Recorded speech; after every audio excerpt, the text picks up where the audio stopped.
Hi everyone, my name is Elizabeth Joseph. Thank you so much for joining us for another very fabulous episode of Friday Flicks. On Friday Flicks, we try to give you as much information and news regarding pop culture and youth-related news as well as entertainment. So today we're going to be touching on one of my absolute favorites, which is book reviews. It's also Friday Flicks' first book review. Unlike other people, I choose to do book reviews and I choose to read books rather than go outside and play with other children. So today we'll be looking at these 7 amazing books that are currently being read by young people across the country and across the world. So yes, without any further ado, let's please get into our book review. These books are about teenagers who are growing up in society all around the world, and they give just the right amount of drama as well as emotional context to keep the adolescent reader turning the pages. So let's start with the first book on our list. It's The Hate U Give by Angie Thomas. This has been a staple of bestseller lists for a few years now, and for good reasons. It provides an ideal story to help teenagers think through questions of justice, racism, activism, and personal responsibility, and it's got catchy writing, perfect pacing, and emotional smarts to book. After a black student at a mostly white private school witnesses a police officer shoot an unarmed friend, she has to decide whether or not to speak up and pursue justice for him and for her community. There are also many appealing characters and dramatic moments. There is also a movie, but don't let that take the place of reading this gem. As for me, I love reading the books rather than watching the movie, but I have watched the movie and I think that it is absolutely amazing. There will be crying, there will be questions, and yes, I think this is absolutely one that you'll have to read and then watch the movie. All right, number 2 on our list, we have Dear Evan Hansen, or Evan Hansen for my English folk, the novel by Val Amish.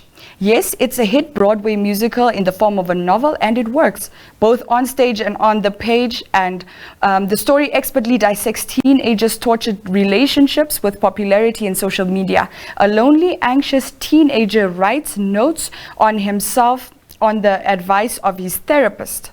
All right. One of them falls into the hands of the deeply troubled classmate who commits suicide. Partly to help the bereaved parents, Evan pretends him and the boy were close, but struggles under the weight of the secret. The novel fills in scenes only alluded to in the musical and fleshes out peripheral characters. So I think I'm definitely going to be reading this one because I'm not sure how familiar you guys are with 13 Reasons Why, and I think it definitely has, there's some similarities there, and I love 13 Reasons Why. All right, enough about me. Let's go on to book 3, I'll Give You the Sun by Jandy Nelson. All right. It's for the lovers and the people who like romance, I think. This heartfelt, breathlessly told novel takes teenagers' emotional lives seriously without being either sappy or gloomy. An autistic boy named Noah narrates half the story, and his daredevil twin sister Jude tells the other half. The siblings are close until a family drama wrenches them apart, and they must find their way back to each other. Each experiences an exhilarating romance. Noah's is with another boy, and an earnest struggle to figure out where their passions and life truly lie. I think I'll Give You the Sun is definitely also on my list after The Hate U Give. Brilliant, all brilliant books. All right, on number 4 we have The Poet X by Elizabeth Asewedu. I hope I said that correct. All right, let's get into the review. This gorgeous award-winning novel in verse tells the story of a quiet Dominican-American girl from a religious family who scribbles her frustrations in a notebook and learns to speak her truth when she joins her school's slam poetry club.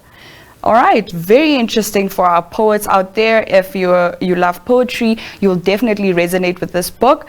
There's more. There's a sweet forbidden romance and an inspiring story of finding your own creative voice. This book's enduring popularity is a powerful reminder that teenagers groove on poetry, especially when it's geared to the realities of their lives.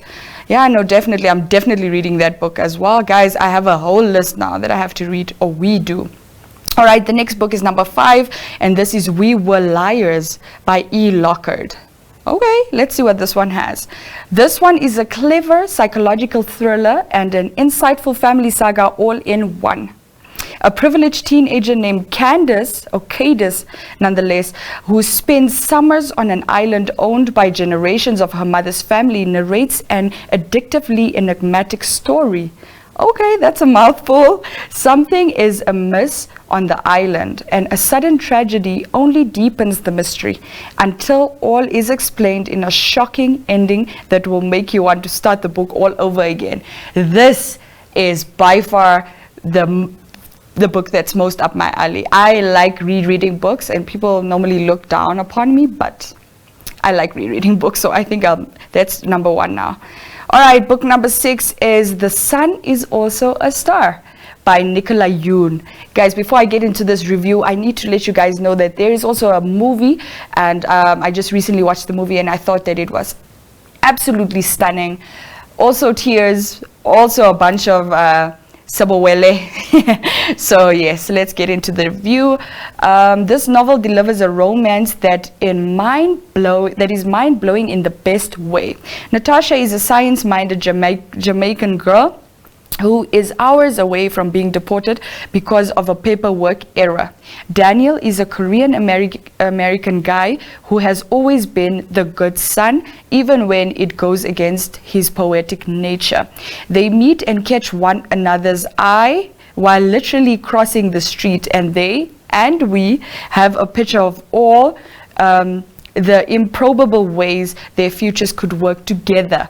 I was literally on the edge of my seat, and I was wondering what is going to happen next. So if that's how I felt, then I'm sure that there's someone that will also relate. All right, the last book on our list is The Fault in Our Stars, and I'm sure that we are all very familiar by this book by John Green. And yes, let's get into the review. Published way back in 2012, this modern classic may already have produced more tears than any book in existence. I can agree.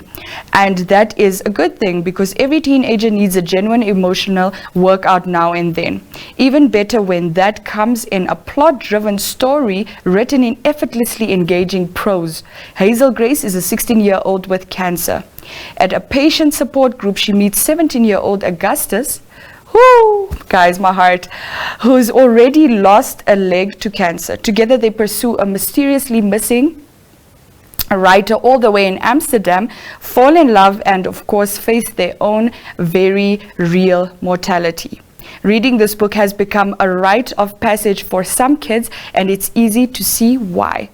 All right, so that is all that we have time for today. Unfortunately, I know I'm also almost in tears, but this is an amazing list of books, and I'm sure that whatever you heard here today, you have found that one book that you're going to purchase. I'm not going to say where. I know my favorite bookstore, and I hope that you guys have enjoyed this session. I know I have. And yes, meet us here same time, same place next week, and then we see what amazing new books we have for you guys. My name is Elizabeth Joseph, and I was your host today for Friday Flicks.